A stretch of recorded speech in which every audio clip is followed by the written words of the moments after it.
તો સુરતના કાપોદ્રા વિસ્તારમાં ધૂળેટી પહેલા જ પાણીના ફુગ્ગા મારવા બાબતે માથાકૂટ થઈ હતી। કાપોદ્રામાં આવેલ પૂર્વી સોસાયટીમાં વિક્રમ ગોંડલિયા નામનો યુવાન પસાર થતો હતો અને તે દરમિયાન બાળકોએ તેમના ઉપર પાણી ભરેલા ફુગ્ગા ફેંક્યા હતા। ત્યારે વિક્રમ ગોંડલિયાના કપડાં ખરાબ થતા બાળકોને ઠપકો આપવા તેઓ ઊભા રહ્યા હતા।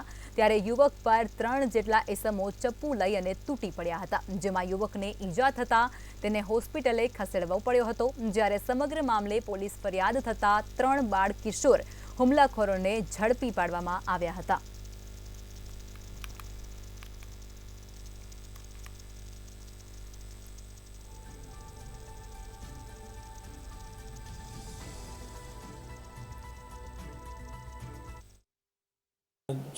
છોકરાઓ હોળી ધૂળેટીના લઈને એક સામે ફુગ્ગાના મારામારી કરતા શેરીમાં આવ્યા।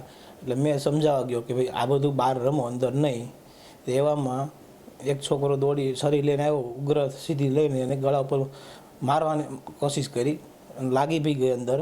છરી ઉપર ગળા પર લાગી છે, છાતીમાં બી લાગેલી છે। કેટલા ટાંકા આવ્યા? ગળા ઉપર 13 ટાંકા લીધેલા છે અને છાતી ઉપર 9 ટાંકા લેવામાં આવ્યા।